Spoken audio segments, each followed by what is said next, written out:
ಸಾಂಸ್ಕೃತಿಕ ನಗರಿ ಮೈಸೂರಿನ ಅರಮನೆಯಲ್ಲಿ ಗಣಪತಿ ಹಬ್ಬವನ್ನು ವಿಶಿಷ್ಟ ರೀತಿಯಲ್ಲಿ ಆಚರಿಸಲಾಯಿತು. ವಿಶ್ವವಿಖ್ಯಾತ ನಾಡಹಬ್ಬ ದಸರಾ ಮಹೋತ್ಸವದ ಜಂಬೂ ಸವಾರಿಯಲ್ಲಿ ಪಾಲ್ಗೊಳ್ಳುವ ಗಜಮುಖನ ಪ್ರತೀಕವಾಗಿರುವ ಗಜಪಡೆಯ ಎಲ್ಲ ಆನೆಗಳಿಗೂ ವಿಶೇಷ ಪೂಜೆ ಸಲ್ಲಿಸಲಾಯಿತು. ಚಿನ್ನದ ಅಂಬಾರಿ ಹೊರುವ ಅಭಿಮನ್ಯು, ಗೋಪು, ಸುಗ್ರೀವ, ಹೇಮಾವತಿ, ರೂಪ ಸೇರಿದಂತೆ 14 ಆನೆಗಳಿಗೂ ಜಿಲ್ಲಾಡಳಿತದ ವತಿಯಿಂದ ಜಿಲ್ಲಾಧಿಕಾರಿ ಲಕ್ಷ್ಮೀಕಾಂತ್ ರೆಡ್ಡಿ ಸೇರಿದಂತೆ ಹಿರಿಯ ಅಧಿಕಾರಿಗಳು ಪೂಜೆ ಸಲ್ಲಿಸಿದರು.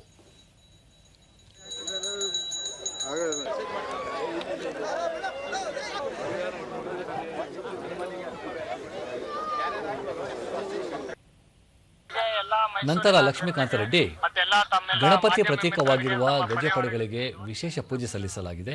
ಸೆಪ್ಟೆಂಬರ್ ಮೊದಲ ಅಥವಾ ಎರಡನೇ ವಾರದಲ್ಲಿ ಉದ್ಘಾಟಕರು ಹಾಗೂ ಮುಖ್ಯಮಂತ್ರಿ, ಉಪಮುಖ್ಯಮಂತ್ರಿ, ರಾಜ್ಯಪಾಲರಿಗೆ ಅಧಿಕೃತ ಆಹ್ವಾನ ನೀಡಲಾಗುವುದು. ಈಗಾಗಲೇ ದಸರಾ ಮಹೋತ್ಸವದ ಸಿದ್ಧತೆಗಳು ಆರಂಭಗೊಂಡಿದ್ದು, ಸಾಂಸ್ಕೃತಿಕ ದಸರಾ ಮೆರವಣಿಗೆ ಸೇರಿದಂತೆ ದಸರಾ ಉಪ ಸಮಿತಿಗಳು ನೇಮಕ ಮಾಡಲಾಗಿದೆ ಎಂದು ತಿಳಿಸಿದರು.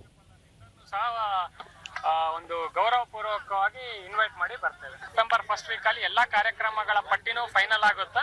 ಅದು ಅಧಿಕೃತವಾಗಿ ಪ್ಯಾಲೇಸ್ ಅಲ್ಲಿ ಯಾರು ಬರ್ತಾರೆ, ಯುವ ಸಂಭ್ರಮ, ಯುವ ದಸರಾ ಯಾರ್ಯಾರು ಪರ್ಫಾರ್ಮ್ ಮಾಡ್ತಾರೆ ಅಂದ್ರೆ ಸೆಪ್ಟೆಂಬರ್ ಮೊದಲನೇ ವಾರದಲ್ಲೇ ಇದು ಮಾಡ್ತೇವೆ. ಅದೇ ರೀತಿ ಟಿಕೆಟ್ ಆನ್ಲೈನ್ ಸೇಲು ಸಹ ಸೆಪ್ಟೆಂಬರ್ ಮೊದಲನೇ ವಾರದಲ್ಲೇ ನಾವು ಪಬ್ಲಿಕ್ ಗೆ ಅವಕಾಶ ಮಾಡಿಕೊಡ್ತೇವೆ.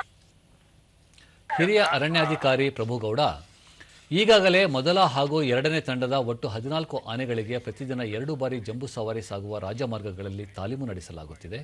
ಎಲ್ಲ ಆನೆಗಳು ಇಲ್ಲಿಯ ವಾತಾವರಣಕ್ಕೆ ಹೊಂದಿಕೊಳ್ಳುತ್ತಿವೆ. ಮುಂದಿನ ದಿನಗಳಲ್ಲಿ ಚಿನ್ನದ ಅಂಬಾರಿ ಹೊರುವ ಆನೆಗಳಿಗೆ ಭಾರ ಹೊರಿಸಿ ತಾಲೀಮು ನಡೆಸಲಾಗುವುದು ಎಂದು ತಿಳಿಸಿದರು.